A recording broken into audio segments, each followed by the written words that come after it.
Cohort 61 asks, what tools do you always have with you? I've carried a proto keychain screwdriver for 50 years and a Swiss Army knife for 40 years. I can do a lot with those. Yeah, you totally can.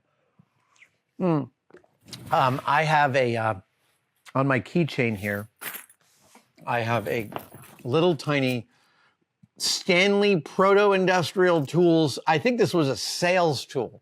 This little flathead screwdriver. That is never not in my pocket. And that is absolutely the tool I am never anywhere without.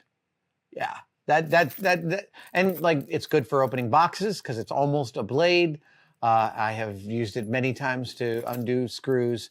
You know, whenever I am on a location, there's a Leatherman on my belt, without a doubt. Here in the shop, I don't usually have much in terms of EDC because this is my EDC, right? This is what I'd love to travel with all the time. If I could fit all this in a Sprinter van, that would be really neat.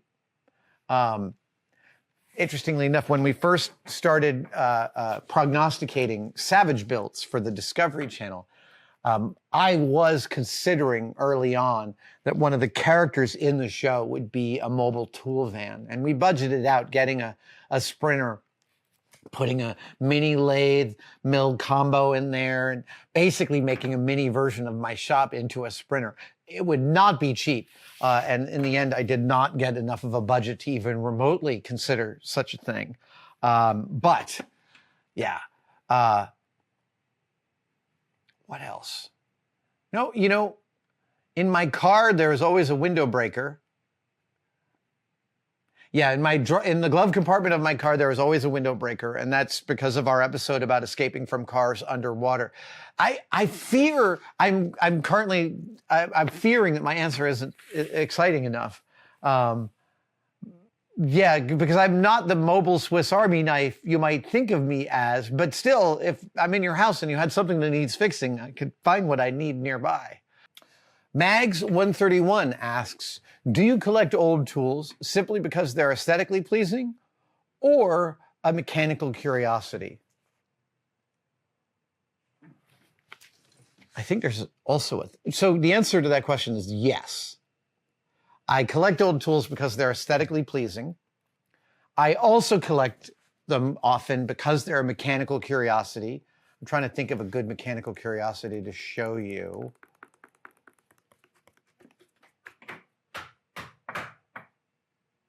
Oh. Interestingly, no. Oh, here's one. Ah, cool. I just picked this up on Craigslist for a really screaming deal considering what they cost.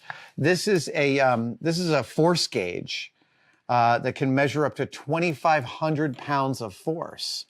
This is an old one, but the basic structure of these hasn't changed in a long time.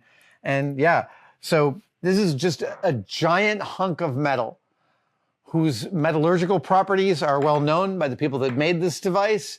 And it has a certain amount of resistance it will apply when you squeeze it. And here you can see that I can squeeze it with just my hand and get the needle to move, but that it would accurately measure up to 2,500 pounds of force. Now, I picked this up because I remember how hard it was on Mythbusters to find the first heavy-duty force gauge. And I saw this on Craigslist. I often search vintage tools on Craigslist. I also search tools in general. Sometimes I search machinist. That is a good search term. And when I find stuff for a good deal, I will pick it up. And this will just live with my machine tools. Like, I don't mind making shelf space for this thing. It's beautiful. It could one day be useful. But it is also something where it's like, you know, new, these can be over $1,000. And I paid less than a fraction of that for this. Also, frankly, wait, one more thing about old tools.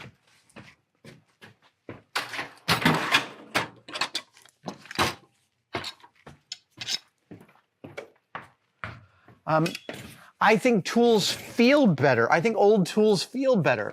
So this is a nice set of files I bought, of medium duty files. And this handle is fine. It's co-molded with probably a nylon reinforced plastic and a hard durometer rubber to give you some gription. But frankly, I prefer the feel of this thing, this beautiful old handle. I love its patina of smoothness. I love its filth. It feels good. It's warm to the touch. Yeah, I frequently find I just like the touch and feel of the older tool parts than the newer tool parts. Not to say that there aren't some new tools that feel terrific. I mean, this is some Knipex chrome vanadium nippers that will cut through frickin' everything in the world and barely complain about it. And these have fantastic grips on them. I really dig the way that Knipex has built these things specifically to be comfortable, because, yeah, when they're not, you can get into trouble. Logan Irwin says, I've noticed in your videos over the years that you do a lot of preliminary sketching, even of small details of your project before and midway through the build. Do you do that for all projects or just if you're stuck? No and no. I don't sketch for all of my projects. I sketch for a fair number of them, but I usually sketch for a really specific reason. And that's because, well, so when I built those spacesuits for G4 last summer, I built a pair of spacesuits in 6 weeks for G4.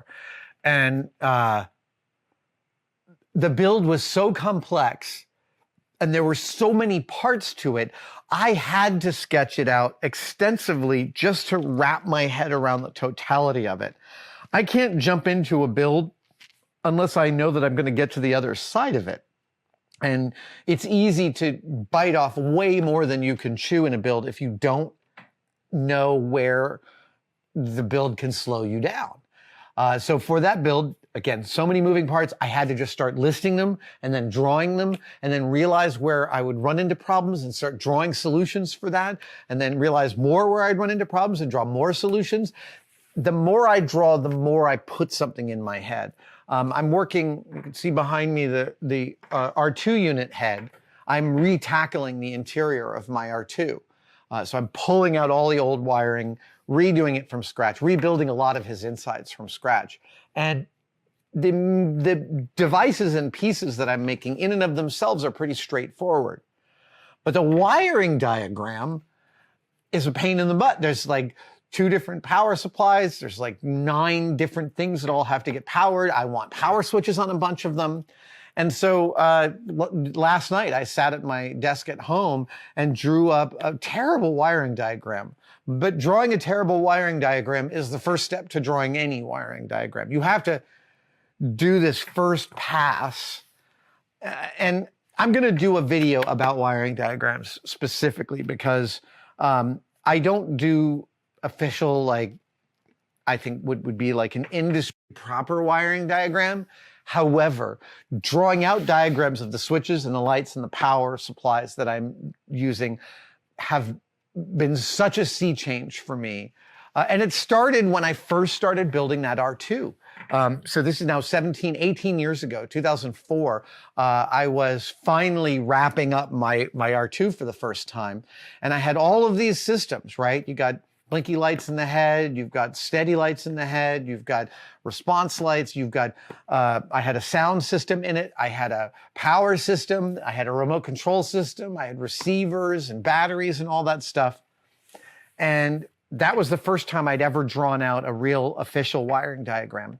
And so I drew out all the pieces and I put them around the perimeter of a page. And then I connected them to each other where everything went. I just kept on lines. Then I kind of understood it. Then I redrew it so that things were in more intuitive places. And then I connected the lines again.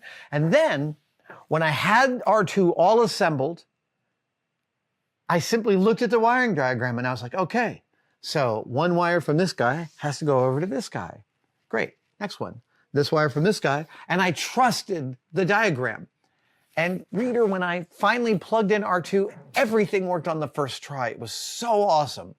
So that is the longest way of saying that for my R2 head, there's too many power systems and switches and power distro points for me to know how I want to lay it out on the inside. I had to draw a diagram to kind of wrap my head around where everything's going to be and how it all connects up to each other in order to understand how I want to lay it out in there. So I draw specifically as an aid to visualization in here and as a problem-solving tool before I mount something and make it all secure and realize that I did it wrong. Because if you don't have, honestly, just like for me, yeah, drawing a wiring diagram, again, I'm going to do, the reason I'm talking so much about it is because I've been thinking about a wiring diagram piece to camera and I've like got all these chapters in my head. But yeah, I draw for visualization reasons. And then sometimes at the end of a build, I will draw the thing that I have made. I will sketch it because I find that kind of a useful recapitulation at the end. Thank you so much for watching.